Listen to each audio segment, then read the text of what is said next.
Is Chainlink going to be the next XRP? That's the question the Motley Fool raises in a fresh analysis comparing LINK's growing role in traditional finance with XRP's payments first momentum. According to the Motley Fool, the next XRP idea isn't about copying price action tick for tick. It's about whether Chainlink can become the default plumbing for institutions in the same way XRP has become a leading brand for fast, compliant cross-border settlement. Let's set the stage. XRP's draw is simple, near-instant, low-cost payments with increasing regulatory clarity and improving institutional access. According to the Motley Fool, that clarity plus ETF momentum and payment corridor wins keep XRP in front of mainstream investors who want a straightforward use case. Chainlink's pitch is different. Link doesn't move payments itself, it moves the data and messages that payments and tokenized assets rely on. That data and messaging layer is where the institutional story gets interesting.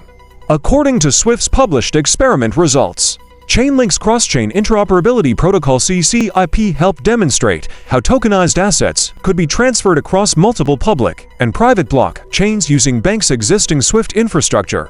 And according to DTCC's Smart and AV pilot report, DTCC used Chainlink to broadcast mutual fund and AV data on-chain for industry participants, showing how trusted data can feed tokenized funds and downstream brokerage apps. Put simply, the world's market pipes are testing Chainlink as a bridge between legacy systems and blockchains. Under the hood, Chainlink has been shipping.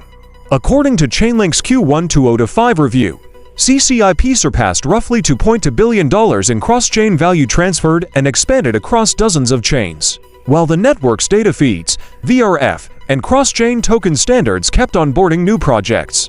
For investors, the takeaway is that Link's demand can grow as more financial apps consume feeds and send messages across chains, whether that's for tokenized treasuries, stablecoins, or fund data. So where does the comparison land?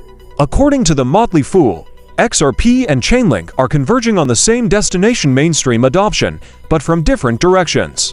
XRP is the payments rail that institutions can use. Chainlink is the interoperability and data layer that institutions can plug into. If banks, custodians, and FM is scale tokenization, the argument is that Chainlink could enjoy an XRP-like institutional moment, just centered on data and cross-chain connectivity rather than retail remittances. Now the balanced view. Both assets carry risks.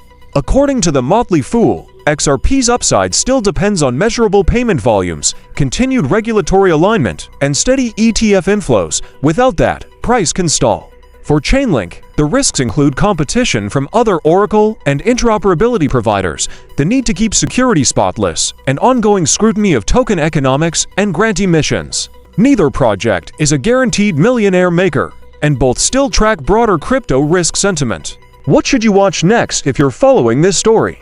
First, concrete adoption updates. Look for more production-grade tokenization programs citing CCIP, more financial data providers pushing feeds on-chain, and new bank pilots that reference SWIFT plus Chainlink in the same breath. Second, for XRP, watch payments metrics, corridor volumes, enterprise partnerships, and any additional ETF or custody integrations that make allocation easier.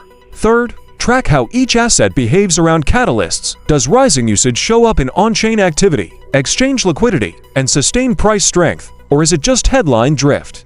Here's the bottom line. According to the Motley Fool, is Chainlink going to be the next XRP?